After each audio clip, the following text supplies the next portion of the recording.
In order. Okay.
And we'll start by doing the national anthem. So if you have a flag, face it and repeat after me. Do the Pledge of Allegiance. First time. Ready? Begin. I pledge allegiance To to the the flag flag Of of the United States of America of America to the republic. and to the and to the republic republic And for which it stands, one One nation, one Nation, under under under God, God, indivisible, indivisible, indivisible, liberty and with justice. liberty and liberty justice and for all. justice for all. Okay, great. Okay, we'll do roll call. And let's see. Do we want to put the list of the names here?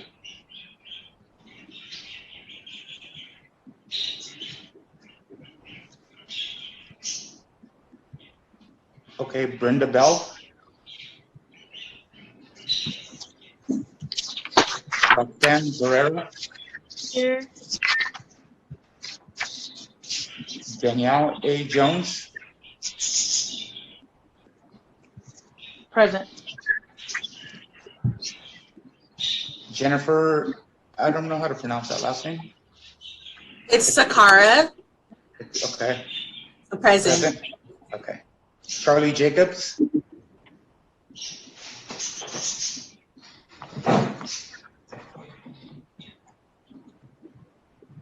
Frey Aldrich. Fay, F-A-Y, Aldrich. Okay. Here, present. Okay. Awesome. Richard. Yeah, I'm here. Here, Alyssa. I'm here. Alyssa Payne. Alyssa Payne, are you there? No, she's not on. No, Lisa. And Jim Tickmeyer's here. Present. Sorry, I'm here. Okay. What are public comments? There will probably be none, right? Somebody would be ready in. Nope, there's no public comments. Introduction and welcome of the new commissioners. We need to approve the draft. We need to go back and to item number 1 and approve the draft minutes from the last meeting. Oh yeah, yeah. So, yeah, we have to approve the minutes from last meeting, approve the draft minutes. Has everybody had a chance to look at those and we could approve them? Yes, Would anybody like to make a motion to, I'll motion to approve them. I'll second. Any discussion? I second. any discussion over that? Anybody have any questions or comments on that? No. No. Great. So Lisa, can you, what we're going to do in this particular forum, when we have a vote on an item such as this, Chair, if you would, when you're ready, ask Lisa to call the roll on the vote. So then she'll individually go to the council members that are present to record the vote verbally. Awesome. Okay. Okay, great. So do you want me to redo that one so we could have it on record No, that's okay. Just for the next one?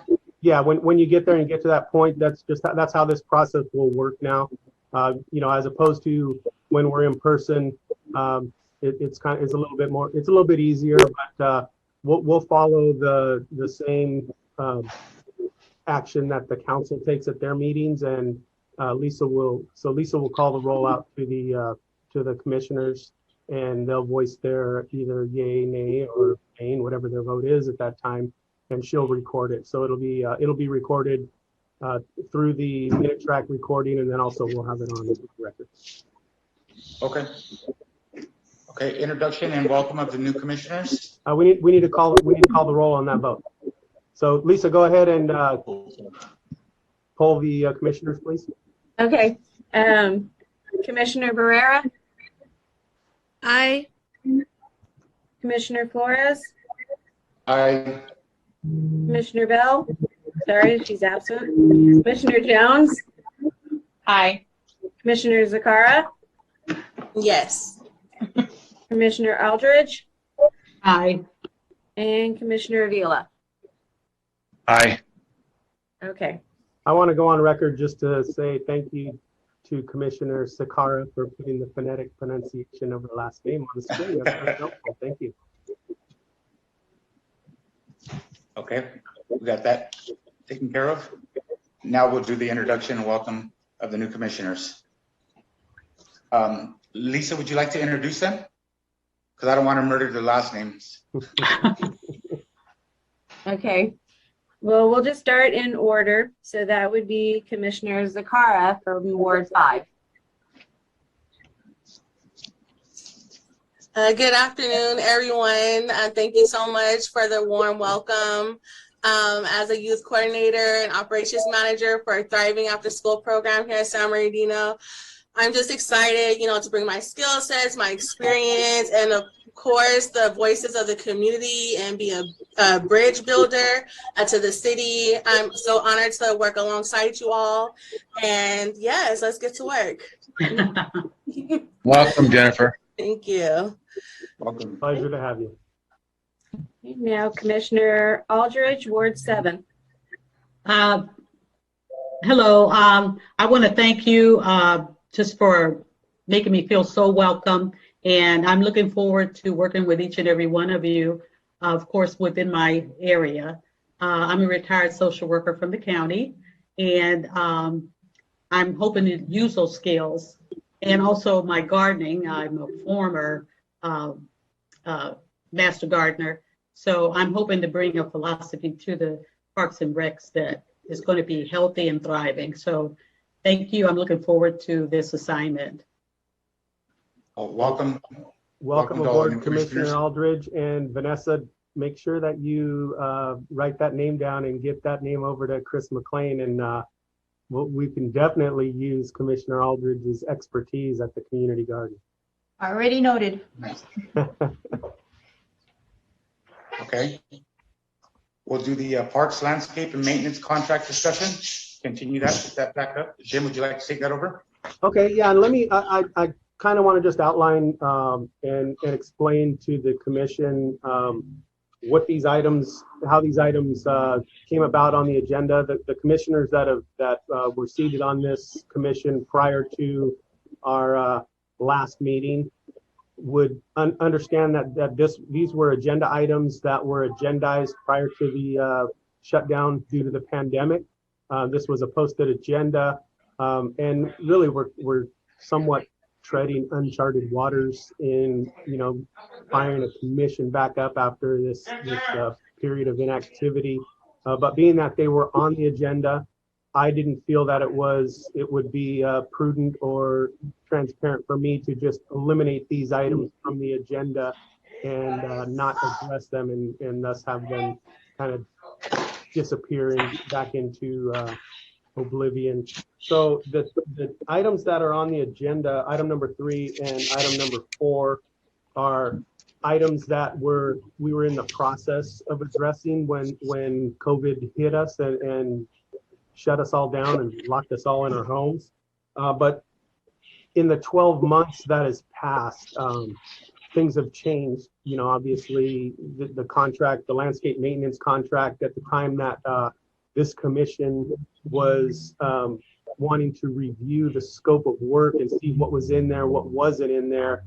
There was almost 18 months left on that contract. Well, the 14 months that have transpired, now we're in a different situation time-wise with that contract. So I was hoping that we would have a couple of representatives from Public Works to answer any of the questions, but I'm fully capable of doing that. I'm very familiar with the landscape maintenance contract and what's in that scope of work. But I feel like it's, being that it is so close to the end of that contract, it really is not constructive for this commission to scrutinize the established scope of work that's going to be expiring in a few months, as it's not as important to do that as to potentially review the scope of work that's going to go out in the request for proposal, thus dictating or looking into what the service is and what the scope of the work is going to be moving forward, instead of addressing something that's going to be really irrelevant in a few months. So again, I didn't want to just take it off the agenda and make that decision without at least presenting that to you guys. So that's really what that one is about. That I know that Public Works is working on renewal of that contract. If that takes place, that would, if and when that takes place, that would be a time for you guys to review what that scope of work is going forward. Again, as we discussed in previous meetings, the real outcome of you guys reviewing that scope of work would be to evaluate what is in the work, in the scope. So in essence, what the contractors that are providing our landscape maintenance at our parks are contracted to do. And at that point, as commissioners, the expectation from us and what would be beneficial to us and also to the council would be to make recommendations on things that you feel as commissioners you have seen where we have deficiencies in our maintenance. So I know one of the big items that we talk about all the time is trash cans overflowing in the parks and those types of things. Right now, our maintenance contract calls for those trash cans to be emptied and the liners replaced one time per day at each park. So every trash can in the park in our parks gets emptied once per day and gets a new liner put in it. The challenge with that is one time a day when you've got a couple of crews going out and picking up trash, but you've got 44 parks. Some of the parks get picked up first thing in the morning and they look great when everybody shows up. Some of them don't get their trash cans emptied until 2 or 3 in the afternoon. So, there are times when you will go by a park, see full trash cans, but just know, that doesn't necessarily mean that service isn't being provided. So the things that we could look at moving forward to improve the maintenance levels at our parks would be potentially doing at our bigger parks. I wouldn't suggest it at our small parks where we don't have a problem, but at our Second Lakes and our Paris Hills, at least getting quotes and see what it would cost to go to 2 times a day or more frequent trash pickup and emptying of cans and those types of things. So those are the items that really reviewing that scope of work will give you guys the opportunity to provide input, see where you feel we could improve the service that we're getting, and where potentially you may see things in there that you just don't feel are necessary, and we could potentially look at if the commission collectively agrees that it might not be beneficial to perform a certain service at a certain frequency, and maybe we could cut that back and potentially save some money on one side of the contract so that we could invest it into the other side of the contract, a different service. Obviously, those are the things staff would have to go back, put a value to, and then bring it to you guys, and you could make a recommendation to council on those types of things. So, Hey, Jim, I have a question. sure. From what month to what month is the contract, or is it years? When does it start? The current contract is the end of what if I recall, was a 2-year contract, and it ran from let me say, it was a 1-year contract with 2 renewal options. So overall, if we chose to renew on an annual basis with them and everybody agreed on it, it was available to us for 3 years, but it was renewed on an annual basis. And it goes from, it's consistent with our fiscal year. So their contract ends June 30th, and the new contract would start July 1st. Now, this last year, were they doing as much work since everything was shut down, or did we save any money, or did they have any time off as lack of work, or what? No, What's part of that? no, the They maintenance. still have to maintain it. You still have to maintain it, and there was a lot of different information, not coming from the city, but amongst the community about whether parks were open or closed. I will tell you right now, we never closed our parks. Our parks were never closed. We on the contrary, encouraged outdoor activity with social distancing. We did close our access to our playgrounds for it was a couple of months. We haven't done any indoor programming, but all of our outdoor activity for individual use, family picnics, walking your dogs, tennis was an allowed activity. We weren't allowed to do basketball for a while, but the parks themselves and access to the parks, that has always been open. So our maintenance, the maintenance obligation, whether a park is open or closed, the maintenance obligation still exists. It's just like with pools. We have a seasonal aquatics program, but we have 11 bodies of water in the city that require maintenance 365 days per year. So we don't cut back on maintenance in our outdoor space like that if the activity is limited. Hopefully that answers your question. I was just thinking if we had any money to spare, which we probably didn't then, right? Well, not from the maintenance contract side of things. Yeah. Those contracted services are for a set price, and they provide that service. Again, that's a contract that is administered through the Public Works Department. It's not actually through the Parks Department anymore. That happened in 2018. So they provide the oversight of that. But I can speak to the fact that they didn't reduce the obligation of the contractor to maintain the outdoor facilities. So there was no savings there. But I will go, as we go further on down through the agenda and I start talking about some of the things that we have been able to do, because I feel it's important. And I think probably the most important part of this meeting is to bring all of you back up to speed on what we have been able to do. We've had our limitations, but as we get through and I'm able to discuss some of our programming and stuff with you, I think you guys are going to be pleasantly surprised at the level of service and the modified services that we have been able to continue throughout the pandemic. But without going too far into detail, out of line in our agenda here. We did see some savings, significant savings in certain areas of our budget that were reprogrammed at the mid-year, and I will expand on that a little bit more when we get to that point in the agenda. Great.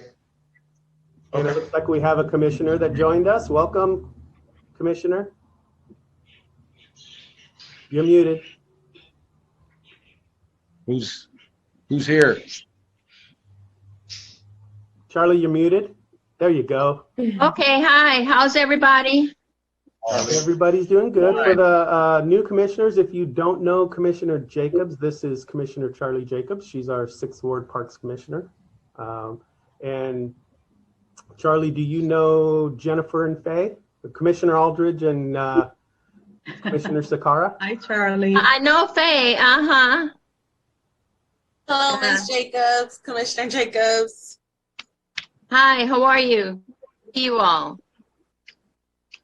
Bless, All right, well, thank you. And Chairman, if you want Yes. to take it from here, I'm open here for any questions on item number 3, the landscape maintenance contract. So Okay. if you guys, Well, does anybody have any questions for Jim for over the agenda item number 3? Yeah, Jim, you do have the scope of the contract then, right? I was wondering if there was more tree trimming on that contract, or is that a public works issue? I wonder if we can just leave that for the landscaping contractor. well, the landscape contractor does not provide, I guess, high-level tree trimming services. What they do provide in the scope of work is what they call lifting of trees. So they will trim anything that's up to 8 feet. And it really is for their own benefit. So they can get their mowers in there and under there and those types of things. Oh, okay. But the landscape maintenance contract requires them to keep the trees cleared and trimmed up to 8 feet. The actual overall trimming, thinning of trees is a different function. Okay. Okay, that moves us on to item 4, Victoria Park and ownership and operations. Jim, where are we at on that? Yeah, I'll expand on that.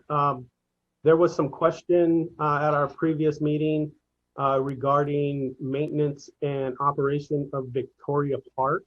We've received several complaints in our office about the condition, and not just in our office, but I think it actually has gotten to the council level about Victoria Park, which is located over on Hart Street, just east of Richardson, right next to Victoria Elementary School. It actually is in the city limits of San Bernardino, but it's not a city-owned property. The property is owned by the Redlands School District as of 1973. I looked at the property history. It is a school district site for the Redlands Unified School District.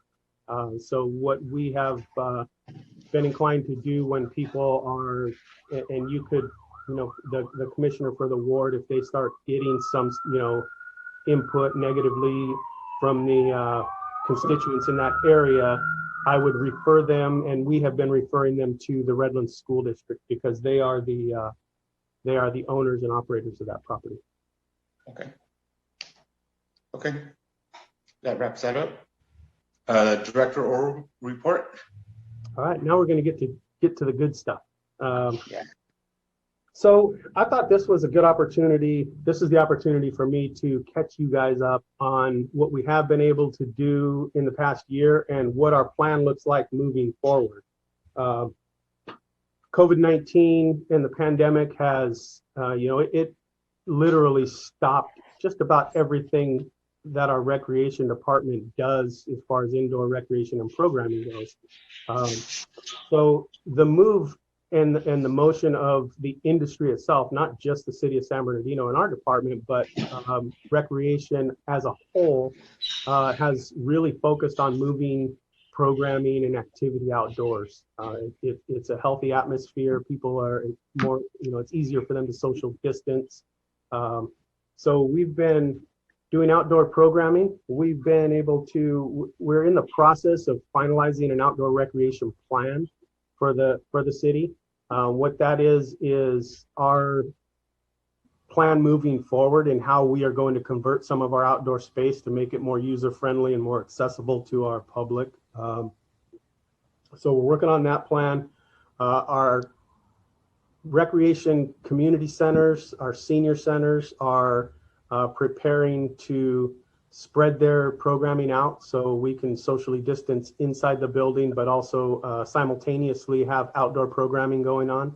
And this kind of leads into what Commissioner Avila was speaking on, and that is, have we seen, because some of our services haven't been able to be performed, have we seen savings? And the answer, the real direct answer to that is yes. We saw substantial savings in the first half of the year, particularly in our part-time salary budget. We've had a large portion of our part-time staff has been off the schedule, thus not working because of the limited services we've been able to provide.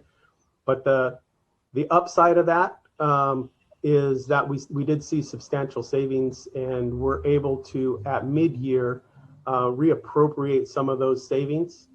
So what we did at just the last 2 meetings ago, council approved reappropriation of some of our funds from our personnel accounts into our outdoor recreation account so that we can make some improvements in our parks and some additions to our parks that will promote outdoor activity. Some of those things that we are going to be doing is we're going to be purchasing outdoor exercise equipment to be installed at several of our parks that already have paved walkways. A couple of parks that come to mind that I can think of, and this is not all inclusive, but you have Ann Sherrill's Park that has a paved walkway but doesn't have any exercise equipment.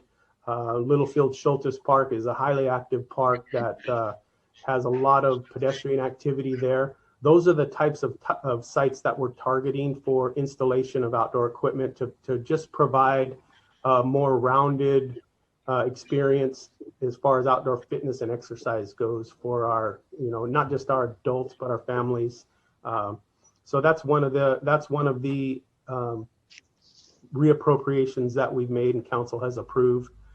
We're also moving forward. We're in the process now of resurfacing and refurbishing our outdoor sports courts. So all of our tennis courts, basketball courts, we're installing some volleyball poles and nets at some of our courts, but all of our outdoor courts are going to be resurfaced, restriped, new nets. A couple of our tennis courts in some of the areas of our city that are not being used as tennis courts. We have observed some of our tennis courts are being used for alternative purposes, such as futsal, indoor soccer, those types of things. We're going to be converting those courts over to a futsal facility instead of a tennis facility.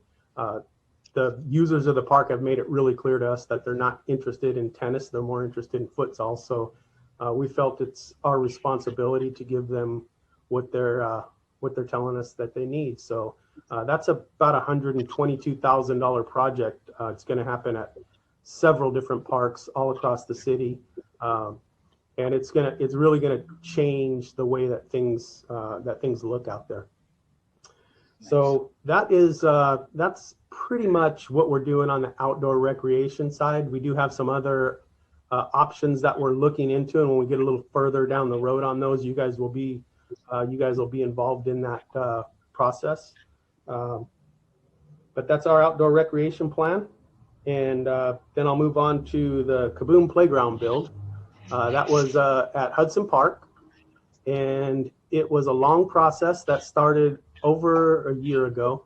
We did the first meetings, I believe it was in February of 2020. We were cruising right along and got the planning meetings done, got everything ready to kick off, and then COVID hit. It delayed the process, but didn't stop us. And I do have a video that I want to share with you guys on it. Kaboom themselves it's a 5-minute video, but it's visual. It does have a little bit of music. You won't be able to see it in the screen sharing, but you'll be able to read the slides, and it really tells a really heartwarming story about how committed all of the partners in this project were and how they made that come to fruition. It is completed now. It's open to the public. We have not done a real grand opening up there yet. That's going to happen. Looks like May 21st is a Saturday. San Manuel, the LA Kings, and the LA Galaxy were the funding partners on that, and they have been very hesitant to do any type of gathering, rightfully so, because of the negative press that could potentially go along with it. And a project that is this good for the community, the last thing in the world we want to do is have a big gathering and then have negative press go out about it. So we've held off on that. We will be inviting all of you to that grand opening, and you'll know when it happens. But I'm going to go ahead and let Lisa share the screen so that we can go through this. You guys can see what it is that we did up there at Hudson Park and see what the outcome was. So Lisa, can you share that now, please?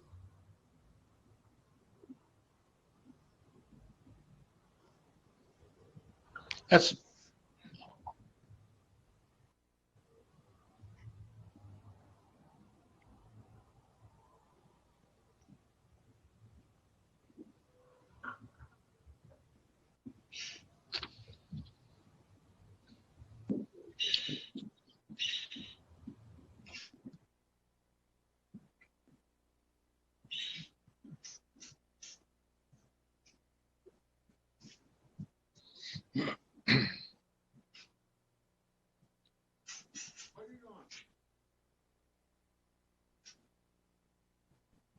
Can everybody see it okay? yeah. Okay.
All right.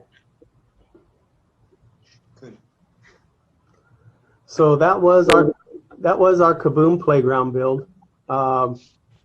We now have our first fully accessible playground in the city of San Bernardino.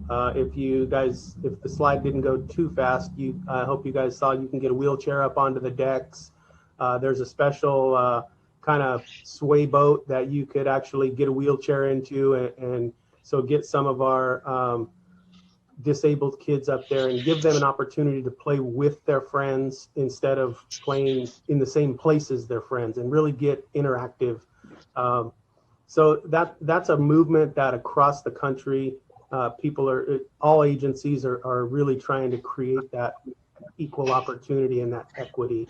So we're super excited that we were able to push through and get that done.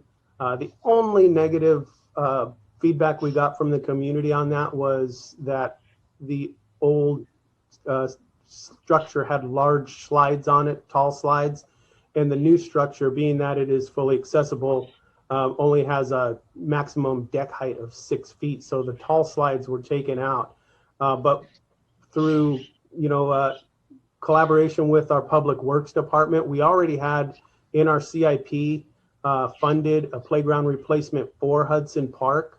And there was initially 2 structures there. So we went ahead and followed through with the structure project at Hudson Park. And now the replacement structure that's going in there'll be one more additional structure going in this fiscal year that will provide more of the taller slides and more active recreational opportunity, which really turns out to be beneficial. Because now we'll have separated our more active play from our accessible play, where we're going to have the lower level of activity for our disabled population. So it's really going to end up turning out to be a nice project and a nice addition to the park. And we're going to have, Jim, the ribbon cutting is going to be what, May, around there? May 21st. Vanessa, I think you just confirmed that, right? If it's a Saturday, it's May 22nd.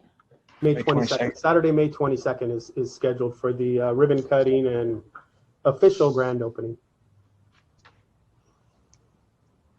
And I am now going to turn it over to our new to you guys recreation manager. Vanessa's been with us for a few months, but I'm going to turn it over to her to give us an update on the recreation events and programming that's been going on in the city, and give her an opportunity to introduce herself and give you guys a little bit of background on where she comes from.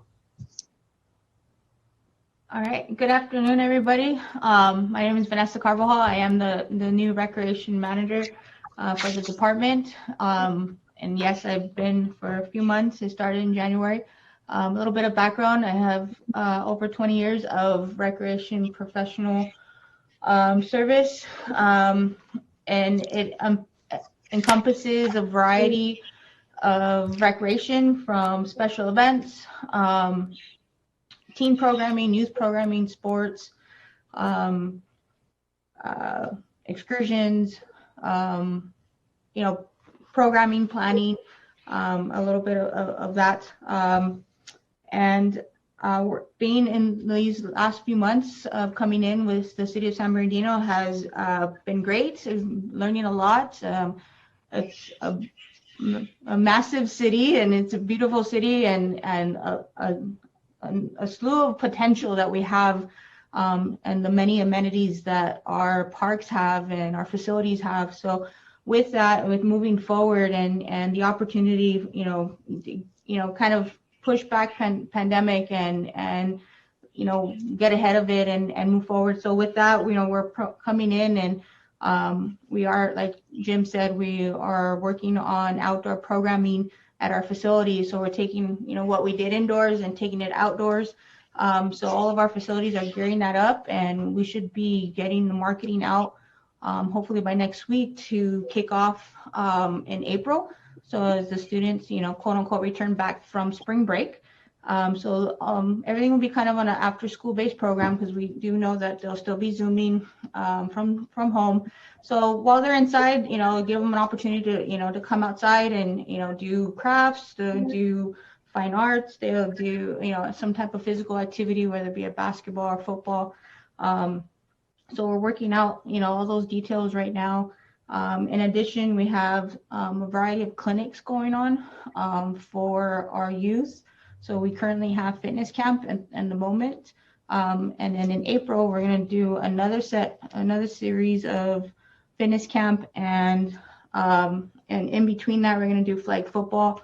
And then in May, we're looking at volleyball because like Jim said, we added volleyball nets. If there was poles, there's now a net. And if there wasn't a net and the pole, we added some poles and nets. So now we're going to be adding a volleyball program to that site or some sites, and then soccer as well.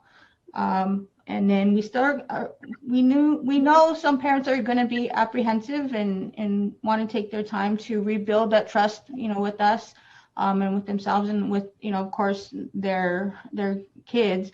So we still have an opportunity for the grab and goes. So the grab and goes are still going to be available once a month. So parents can register for those and they get distributed the second Tuesday of the month. So we're taking registration now for the month of April. We hit 180 kids for the month of March. So our goal is to hit 200 for the month of April. So hopefully we can, get that. And the box, it has activity for everything from, jumping, physical fitness, cooking, a science, art, and it's family oriented, and it ranges through the whole from 17 and under for youth. So a really good opportunity for, the whole family to kind of get involved and do an activity together. And then event-wise, we are on Friday, April 2nd, we are going to host our first ever drive-in movie at the park, and it will take place at Lido Creek. The event gates will open at 5:15. The activities, will get everyone situated. Activities will start at 6, so some activities are going to include family bingo. So we are going to be showing the movie Hop, and it's going to be on the big blow-up screen, which we just purchased new equipment, giant, really 24-foot, so a 30 by 30 blow-up screen with an FM transmitter, so those will be able to listen to the movie from their car. So we're going to be doing family bingo, and the family bingo will be playing on the screen. And then what's the date on that again? Friday, April 2nd. Yes, Friday, April 2nd. And we're also, for the kids, we're giving them a little Easter spring bunny activity as well. And then we received a donation for popcorn. So every participant will receive a individual packed bag of popcorn and a little candy bag as well.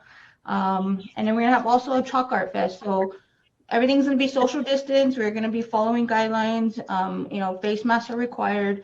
If anyone needs to, leave their vehicle, we're going to have volunteers and staff monitor that. Everybody will be wearing face masks. And we'll have a little, square on the pavement, and the kids can do chalk art, and then we're going to go and judge it. Kind of Easter eggs. It's the Friday, the weekend of Easter, so we're, kind of in a sense kicking off that weekend. And then show the movie, and that's it. So we're looking forward to that, to have that drive-in and lead into additional movies moving forward.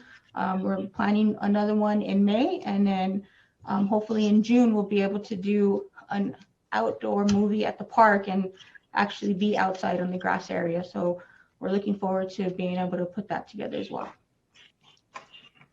I think that's it. That's all I have, I think, right now.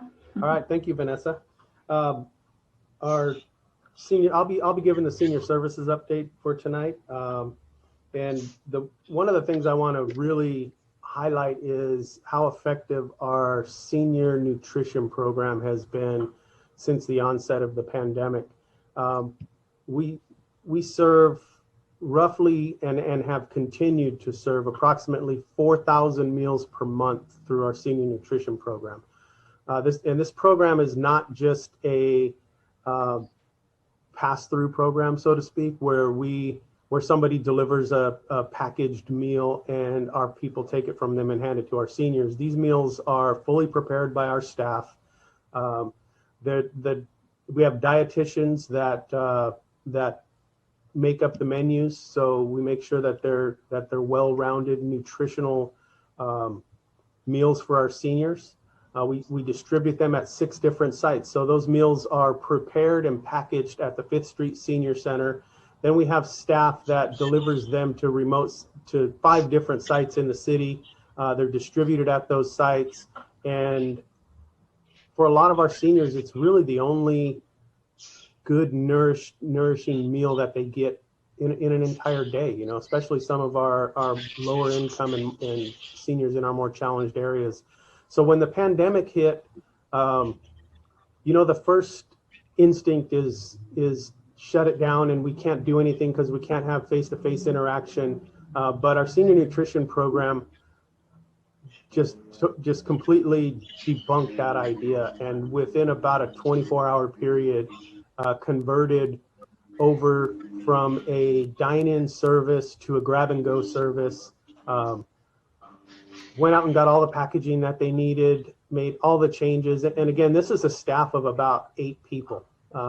So we've got 8 people that made these changes, and I think we missed 1 meal service. And the following day, we're back to full capacity. Our numbers did drop slightly during the first couple of weeks of the program, but I just looked at our numbers for last month.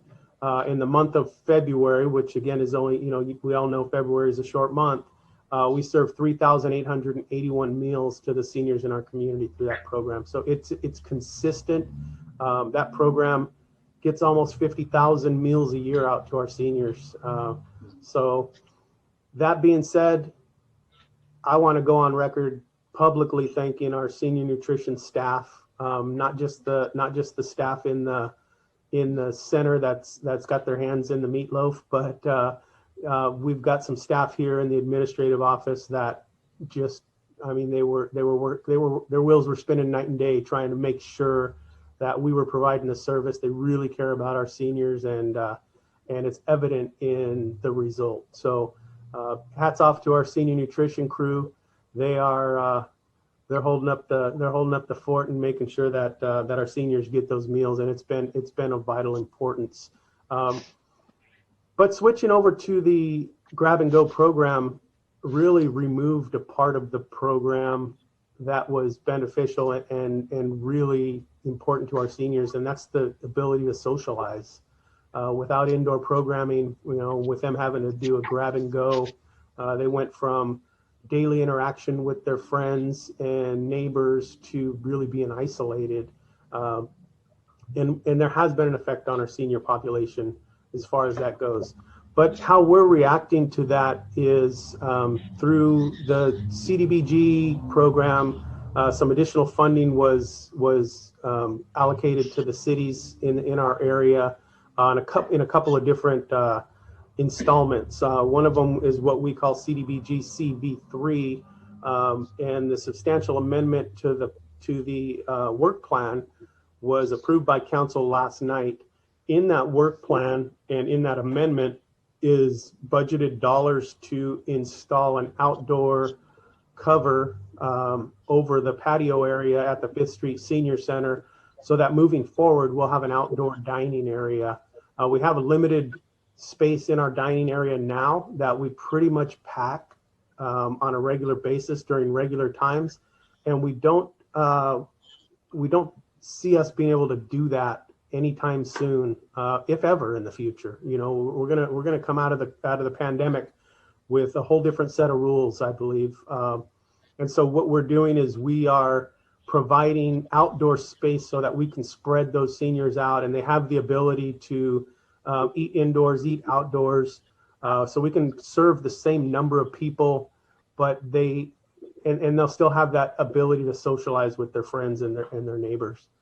And under that canopy, the tables that we're going to be putting in there are game top tables as well. So they'll double as not just a dining area, but during regular activity hours, they'll have outdoor space during our beautiful Southern California weather to take it outdoors. And outdoors is a lot more healthy than being trapped inside of a senior center.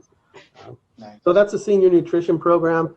We also, it's somewhat related to seniors. It's more of a senior-based activity is pickleball. If any of you guys are familiar with pickleball, we didn't have any pickleball courts in San Bernardino, and what it is really just a scaled-down version of tennis. Older tennis players tend to gravitate towards pickleball because the court is smaller. The mobility needs are not as great as they are with tennis. So the seniors really enjoy that activity. Excuse me.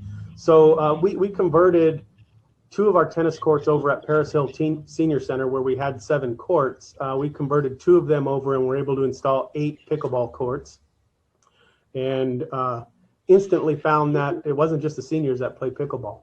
We have a whole bunch of young adults that meet out there. The courts have been such a big hit that we're looking at converting a few more in other parts of our city. When we do our court resurfacing project, we're going to be converting a couple more over to pickleball. But the seniors, we did have a senior registration type event that was maxed out as far as our capacity goes, and we have another pickleball. We can't call them tournaments right now because we're not allowed to have them, but it is a competitive skill challenge, and we'll be doing that in April for our seniors. So that was a big hit, and we'll be moving forward.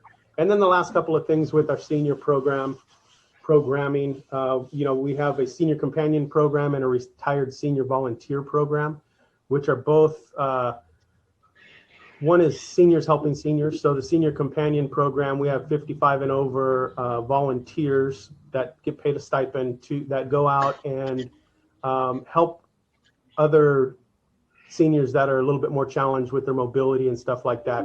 Help them with going to the grocery store, taking them to doctor's appointments.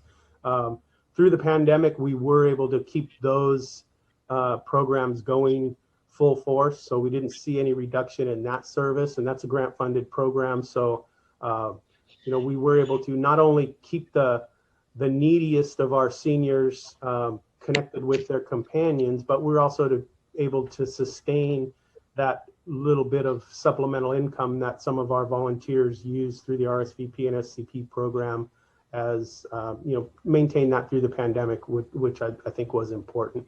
So both of those have continued to go strong. Senior, other than our on-site programming, the senior services has really not changed a lot. We have still been able to connect with our seniors through our senior centers with virtual activities like bingo, grab and go arts, just like we provide for the youth, we're providing for the seniors, arts and crafts kits, drive-through ice cream socials. We now have expanded a little bit more to gather just a little bit outside, and every Friday night at Paris Hill Senior Center, they do an outdoor music appreciation hour. So everybody kind of gets together, socially distanced, of course, and they sing and play their musical instruments and stuff like that. So we're slowly getting back into bringing people together on a limited basis. But that's very important for our seniors, and our crew has done a really good job of really just staying connected and making sure that we don't lose those participants. And that's it for senior services updates. The next update is going to go to Alex for the projects. Alex is our city engineer, and he handles all of our capital improvement projects. And this is a long list of items that we have done since we last met, and items that are soon to be coming out of the ground. And Alex, if you run out of breath here and need me to pick up a couple of those items, just let me know, because you got a long list. You've been very busy, my man. Good evening, commissioners. Yeah, my name is Alex Kishta. I'm the city engineer for the city of San Bernardino. I was looking at the project list that is we have here on the agenda, and I can very happy to tell you that most of these are completed. I'll go down I'll go down one by one. The playground equipment replacement phase 2 is completed. And a matter of fact, we last night, the city council awarded a project for playground equipment replacement phase 3. So this is completed. Now we are doing phase 3. The Jerry Lewis Swim Center upgrades, that is completed. We did, I believe, in this project, we did some upgrade to the roof and some upgrading to the security. Not that much work because we did not have that much money to do it, but it was improved. We did the tiles, we did the swimming pool. So it's a little bit improvement than what we had before. And I believe that is for the next CIP, next year CIP, we will be looking to make, to have more improvements done to the Jerry Lewis Swim Center. Delman Heights at Lily Creek Community Center re-roof, that is completed and that is done. And a matter of fact, now we have a project for the Delman Heights Community Center itself that we are improving. We are doing the paint inside out and the flooring inside the building. It was determined that that center is really needed it needed to be beautified. It's a busy center. It's a lot of people. We have a county that is running a program there. So we figured that is if we can preserve our assets, it will be attractive to our citizens to use it and to the residents. So that is the playground at Elgin Park that is completed. It's ready to go. The parking lot improvements projects. We have few parking lots that we're going to be doing. I believe that is one of them is Paris Hills, parking lot. And that is project that was awarded by the council on February 3rd. And my understanding that we are starting the project within the next 2 weeks. So that project will be improving the pavement. We'll also add a security factor to the parking lot. That is, we're going to be adding gates so people cannot, it seems like we have a big issue with, people that is utilizing the parking lot after hours for illegal or for whatever things that they do. So we added the gates for that project. That's a good thing. And also for the next year, there is a few, there is another, I believe that is Paris Hill have the YMCA, I believe. So we are including the parking lot for the YMCA in the next CIP years. Jim talked about the pickleball conversion. I just let you know, commissioners, in my old employment, I came from the town of Yucca Valley, and this is one of the things that I never seen, something that is very well participated. In a matter of fact, the Parks and Recreation had a coach that is teaching this kind of. It is a very big hit in the communities right now, and everybody's installing it because it's for the adult use. It's not for the kids. Kids use basketball, kids use the soccer field, but pickleball courts is only for adults. Most of the people use it are adults. So the facilities upgrade, like we talked about the Delman Heights, 5th Street Senior Center, we are doing the same thing we're doing Delman Heights. We are doing paint inside out, and we are doing the flooring. The same thing we're doing with Delman Heights. I anticipate this project to start first week or second week of April. I have to be careful for the Delman Heights one because we said that there is the county running part of the programs at that site, and I believe they are working from home. There is a couple people there, but we want to coordinate with them. That is the project to be completed before they come back, which is, I believe, August of 24th, 25th, and when the kids go back to school. I think Encanto Community Center renovation, I'm not sure if Jim have given you an update on this one, but this is where we are doing a huge amount of renovation so we can host or we can move our Parks and Recreation Department from the building that they have here to that facility. Only the reason because that facility holds a lot of amenities that is after the Boys and Girls Club left the building, we figured out that is the swimming pool. We figured out that is we have the one of the two inside basketball court in the city that is very well and very much used. Also, there is a lot of room for community meetings. There is a lot of room. There is a music room at that building. So we were thinking that the thought process was that is Parks and Recreation to move and start programming all of these activities, and it's going to be, and it's strategically located. All wards will be benefit from it. So that is we. In a matter of fact, we start the design process on this project as of today. So we met with our architect that doing the plans for the renovation today. They will start working on it. We're expecting plans to be ready for us to bid within 6 months. The last project that we have here is the Nicholson Park renovation, which is again, the city council have approved the contract with one of our landscape architects to start the planning for this park. As you may know, this park has been neglected for some time. There was a lot of vandalism that happened to the community center. That is, in a matter of fact, it's the last number we have to renovate back. That center is going to be in the 1.2, 1.3 million. So what we're doing with this project is we are going to be converting half of the park to a medical field park, which is basically will allow the handicapable kids to utilize and play sports like the other kids. So it will be it will be the medical field, and it will be a regular field, so they can mingle together and do not feel that they are neglected or they are another class citizen. And we will be also providing for that one playground equipment can be utilized by handicapable kids, and that is something that is going to be a very very good thing to the park.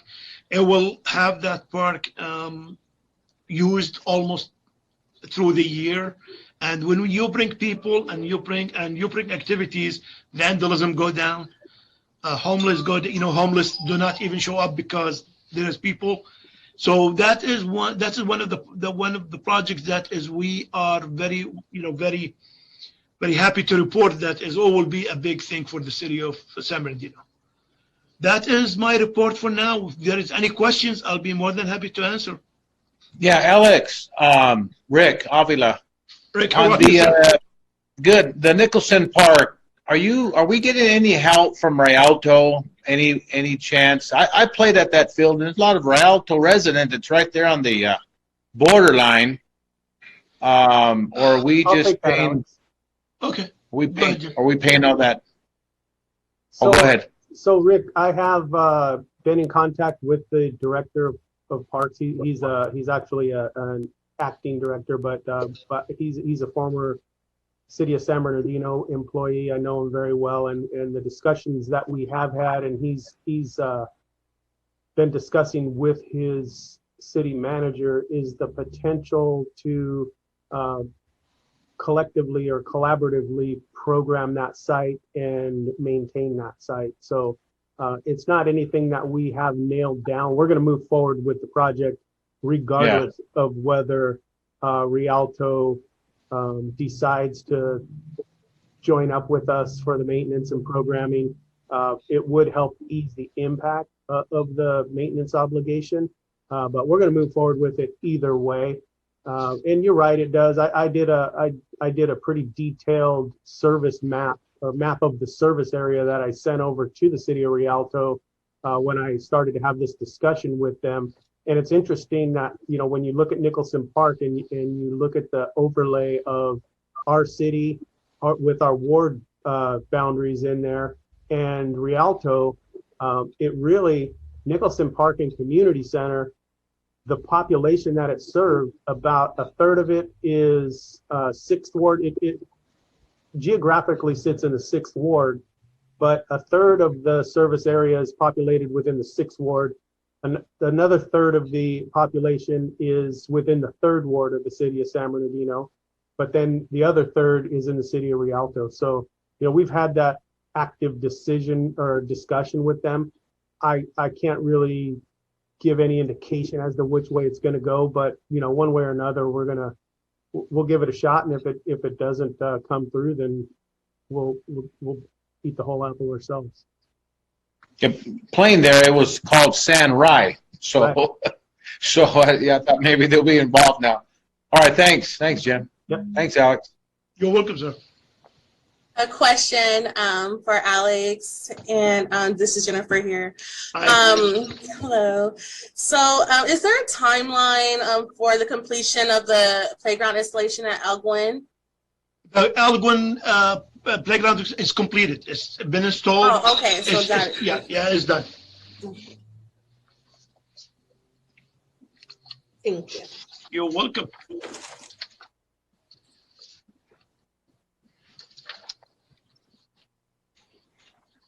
And Alex, I'd like to thank you for your hard work that you've been doing. Thank you, sir. Appreciate it.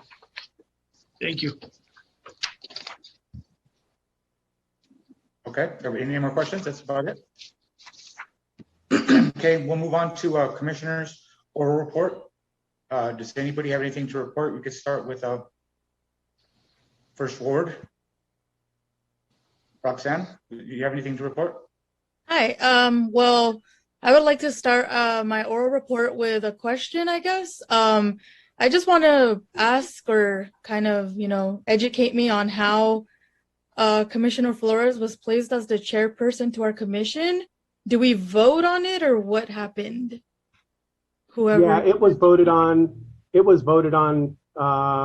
Do you recall what meeting it was, or do you have record of what meeting it was, Lisa? It was the January meeting.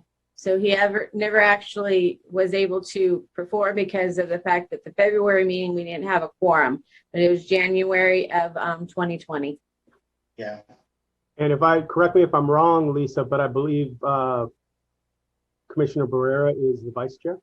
Correct. She's still listed as the vice chair.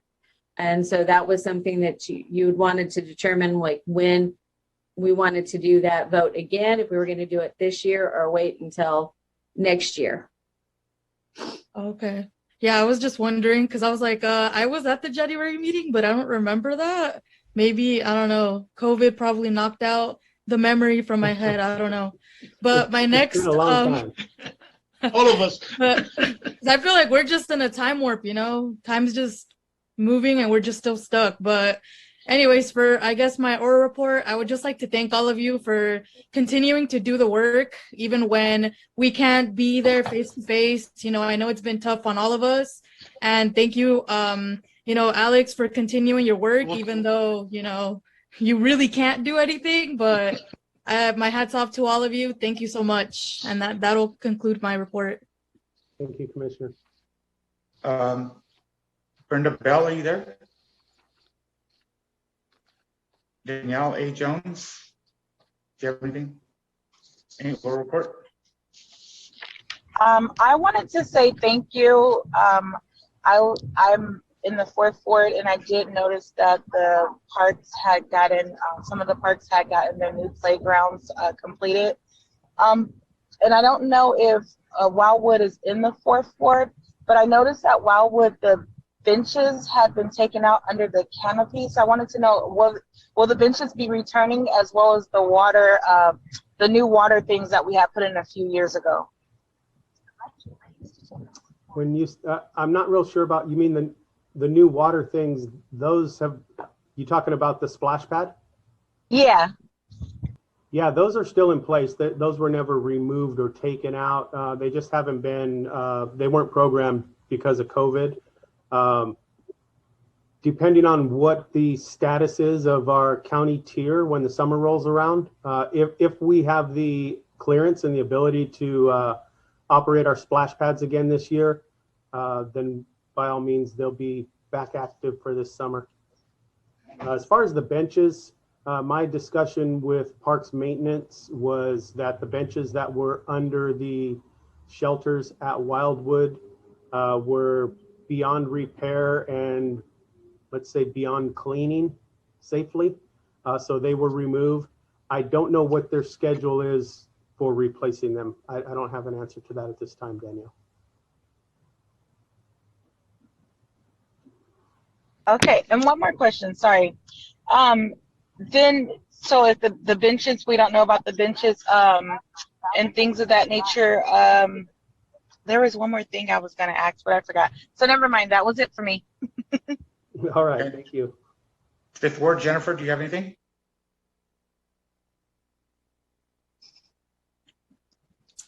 I don't have anything to report, but I do have a couple of questions.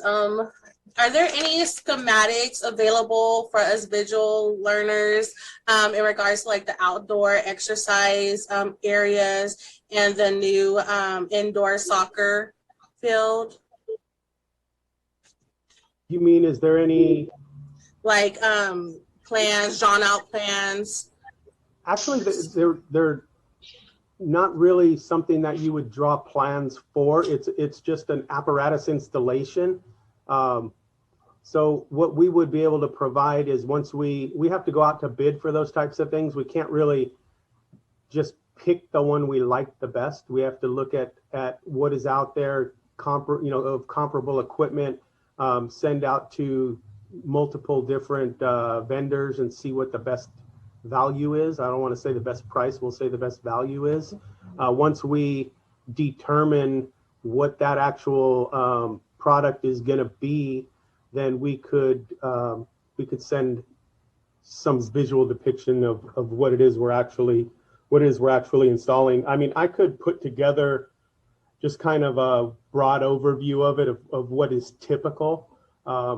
What we're really shooting for, if you were to go over to Bobby Vega Park, which is 9th Street and right just south of the Boys and Girls Club, there's brand new exercise equipment there, and that is really what we're looking to model our other parks after. So if you go walk that path there, you'll get a good representation of what it is we're going to be doing in the other parks as it relates to the equipment. Now, if you want to look at, or I could send you pictures actually. Might be able to send them now, but I can send all of you guys pictures of what was done at Paris Hill for the court resurfacing. That would be pictures of, actually, if you go on the city website and look at this month's, there's actually a click on a flyover video on the city website, and it shows a picture of an overhead view of the pickleball court conversion at Paris Hill. But what we did for the conversion of the pickleball courts is actually what's going to be done for the resurfacing of the courts. If there's a surface over the court now, it's going to be stripped down, reapplied, restriped. So it's just really kind of a high level maintenance item, but it's not really something that you would have specifications in, or I shouldn't say specifications, we'll have that, but plans. It's replacing what's there, but it's really just refreshing and revitalizing the surface that's already in place. Okay, and included in those plans as well, is there like plans for a water fountain or anything like that? I noticed in like, for instance, Blair Park didn't have one, and I know if we are planning to put exercise equipment there, are there plans for a water fountain? Replacement of the water fountain at Blair Park's been a tough one. That one's been ongoing for quite a while, but we have a lot of difficulty keeping our drinking fountains functional, I guess is the best way for us to put it. I'll just use the one at Blair Park as an example. A new drinking fountain was installed, and within a couple of weeks, it was vandalized and not operational. I think staff, that process of going up and repairing it and having it vandalized and going back and repairing it again and having it vandalized just becomes too much of a cost barrier to keep them going. As we move towards the fitness courts and fitness tracks, we have been in discussion about strategically placing some drinking fountains along nose paths, but drinking fountains have been and remain a challenge at this point in time, just from a maintenance standpoint and longevity. They're very expensive to install and repair, and I guess a blunt way to put it is until the community starts respecting them and utilizing them in the proper way, it's going to be difficult for us to make any progress on those. Probably not what you wanted to hear, but it is the truth, and I'm going to be as honest as I can with you. No, yes, no. Thank you so much for sharing that and your perspectives. We would love to have an opportunity to maybe discuss some solutions or some ways that we can incorporate. Absolutely. Okay, thank you. Any input, any ideas, anything that you might see at a different park and get that little light bulb go on in your head and say that would work great for us, make me your first call. Okay, next, Commissioner Jacobs, do you have anything?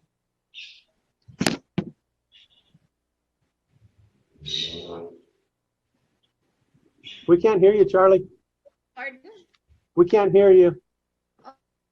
I see your mouth moving, but I don't hear anything. Oh, shoot. Okay, you're coming in now. You might just need to get a little closer. Okay. I missed the first portion in reference to the landscaping contract. Did we talk about them upholding squirrels? You know what, Charlie? Let me. Can I follow up with you on offline on that? I don't want to revisit the entire, I guess, section of the agenda. All of the other commissioners have already heard it, but if that's the only question, I can tell you that rodent control is part of the current maintenance contract obligation. Okay. All right. We'll leave it at that then right now. Okay. And as far as in Nicholson Park, we're in the wait and see mode, right now. Looking forward to all of the new renovations and, coming to the area. Otherwise, I guess that's really all that, doing right now. I've had a few complaints about trash at Ann Sherrill's. So I'll be looking into that a little further. Okay. And Charlie, let me just ask or make a comment on the Nicholson project.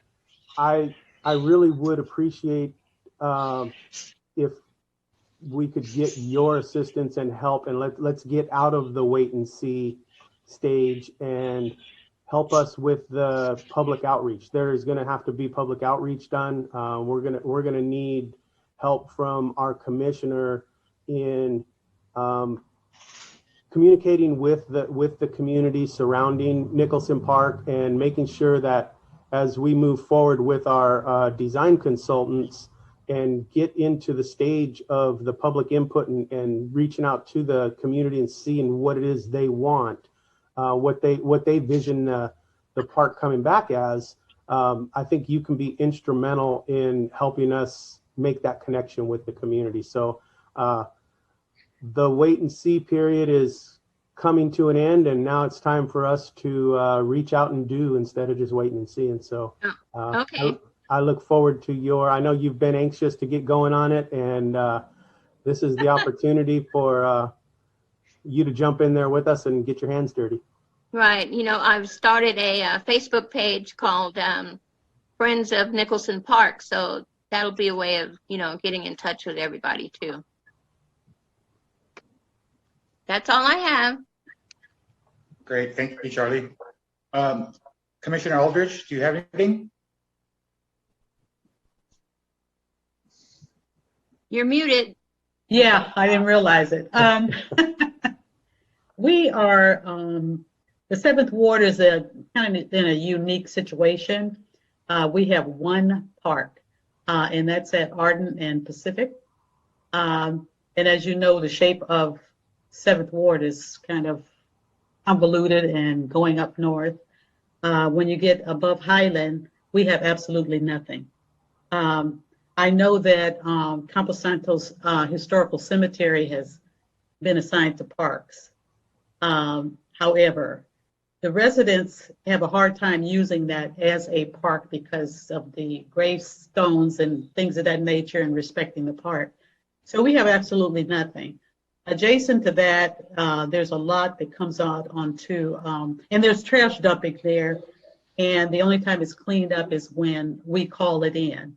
People, they'll come there, park their cars, eat, and just throw whatever receptacles they've used to eat, and then they're gone. And we're left with cleaning up that thing. So I was happy to hear about the trash cans and how often it's picked up, because we're really having a problem over there. And it's happening on D Street that separates Campo Santos, because it's on both sides of the street. Right.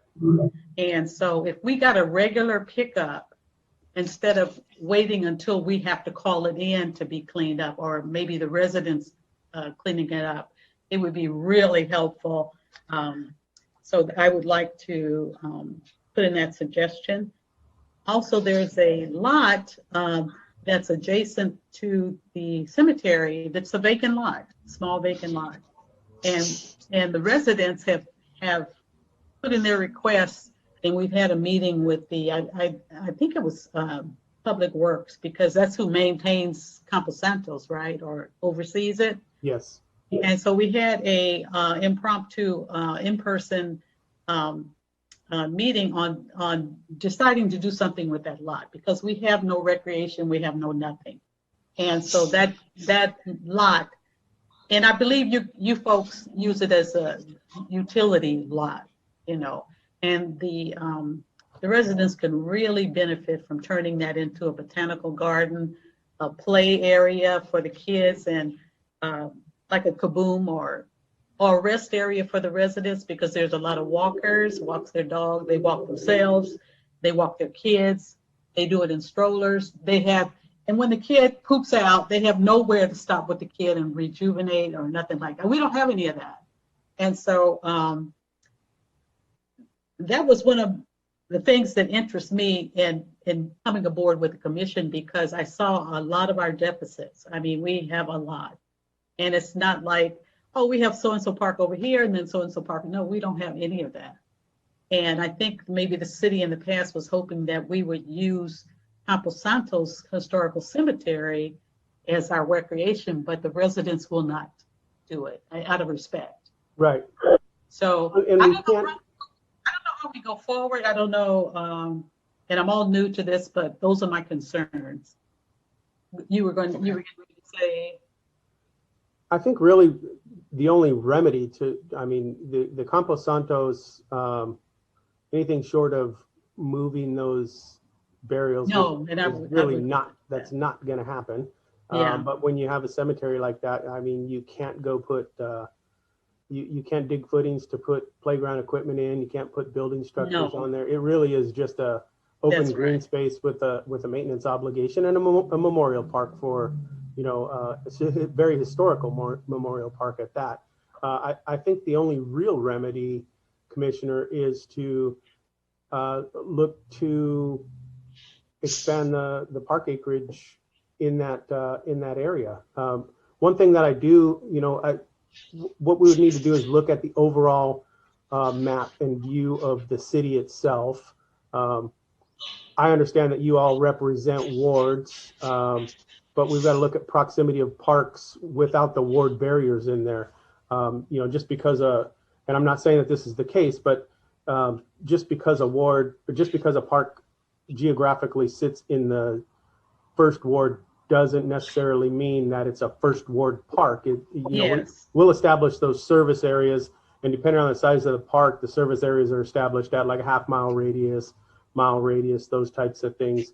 But if and one of the things we have been looking at, I looked at with gymnasiums, is establishing those service areas and looking for the areas within the city that are without immediate or I should say, convenient access to those types of amenities. So I'd be more than happy to, you and I sit down. If you want to come down, we can take a look at those maps and look and see what's out there. A lot of the property, just because it's vacant property, doesn't mean it's available to us to build a park on. It might be private property, might be privately owned. There may be some alternative or plans in the future for development that we're not quite aware of. But I'd be more than happy to sit down and look at some potential sites as we start to have the ability to expand our parks. We could look at that, see where. Can I chime? Okay, I'd like to do that because that'd be great. this particular lot, it's not a huge lot, but it's now owned by the city. Okay. And I suppose our residents do go to various parks, but we just don't have anything in the immediate vicinity. Commissioner, where is that in relation to Campo Santos Memorial Park? Where is that lot? Is it on It's east side on of the. Sierra. Is it on the east side of D Street and north of I think Sierra. Sierra? I think No, so. it's Oh, sorry. It's on Arrowhead, Oh. and it's where Campo Santos Inn on the east side. Yes. That lot is between two buildings, and it extends to Arrowhead. Okay, so it's If between that- D if and that- Arrowhead. Yeah, if that helps. Okay, I'll look at that site. I know where you're talking about now, but I'll take a look at it and see what we have over there. Even if it could be potentially just putting some play equipment over there or some sort of activity, some benches. We those would be types of things. very appreciative. All right. Well, thank you for that input. Thank you. Okay, Commissioner Avila, do you have anything? Oh, yeah. This is for Jim. I have a few organizations. They want to come and what do they need to do to have tournaments at Fiscalini? Well, Who do first they need thing to that talk they're going to? to have to do is if they want to do it right now, they have to submit to us an operation plan for what they're doing that's consistent and compliant with the current restrictions. So what's in place now, having a tournament, the tournament would have to be between local teams. It couldn't be from anybody outside of, I believe it's our county. And they would have to play there's a limit on the number of games they can play per day. So that plan would have to be consistent with what our current county restrictions are. And then the secondary step to that would be making sure that Fiscalini Field is available. Fiscalini Field is currently under contract for exclusive use by Cal State San Bernardino. And then once their term, they do it, I believe their term is on a 6-month period. And then when that ends, San Bernardino Youth Baseball has it. But there are some available dates in there that we have in the past worked with Cal State to find what weekends they're not going to be using it. And then we could potentially program during that time. Do you know when Cal State ends? Offhand. When the contract ends, I believe it's up for renewal this year. Yeah, okay. And then, I need an address so I can give it to him. Address and maybe a phone number. That way he can submit all that to you. Address for me? Yeah. Talk about address of the parks office or what? I'm not real clear. Yeah, what where's he need to contact you or Mitch or the Parks Department? Yeah, he can contact the Parks Department. They would have to come in, fill out an application, and submit their operations plan. Okay, that's all I want to know. All All right? right, thanks. Okay, moving right along. Thank you, Rick. Agenda items requests for future meetings. Does anybody have anything they'd like to put on a future agenda meeting?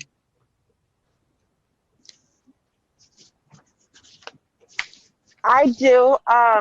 This is Danielle. Jim mentioned earlier that for the new contract for maintenance coming up, and I'm not sure if that'll be ready for the future meeting, but if it is, can we get that in advance to review that? That's going to be up to this commission. So what you're asking Danielle to be would be to present the commission with the scope of work for. I'm just trying to put this all in a format that we could agendize. You guys would like to see the scope of work for the maintenance contract RFP? The Yes. request for proposal. You guys want to see it? I mean, you want to see it prior to it going out to bid then? Yes, please. Well, that's so, Jacob, what we need to do then is take a vote of the commission. If a majority of the commission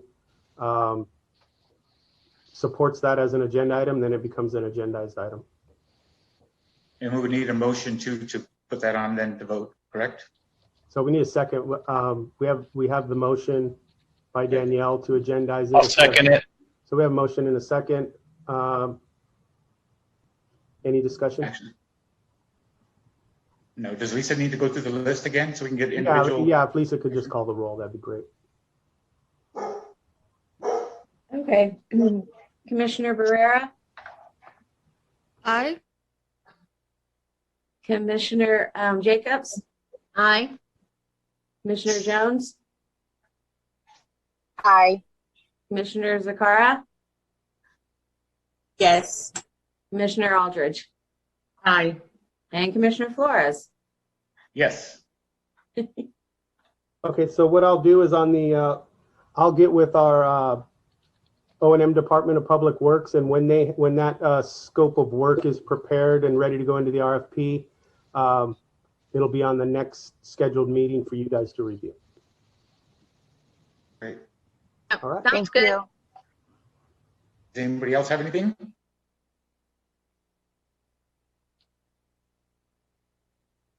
Great. So, can I get a motion for adjournment? I motion it. Okay, I'll second it. Lisa, do you need to go down the list again? We could just say any objections. Any Yeah, any objections objection? to ending it? Yeah. is there All any- those in favor? Aye. Aye. Have a good night, everybody.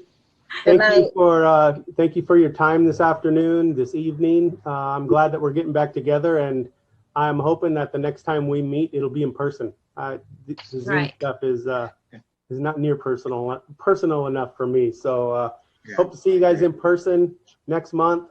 You guys have my contact information. You have Lisa's email. If you guys ever want to reach out to me directly, feel free, and I will take as much time as you guys need to address whatever your concerns are. So thank you all again. Thank you so Thank much. you. Good night. Everybody have a good day.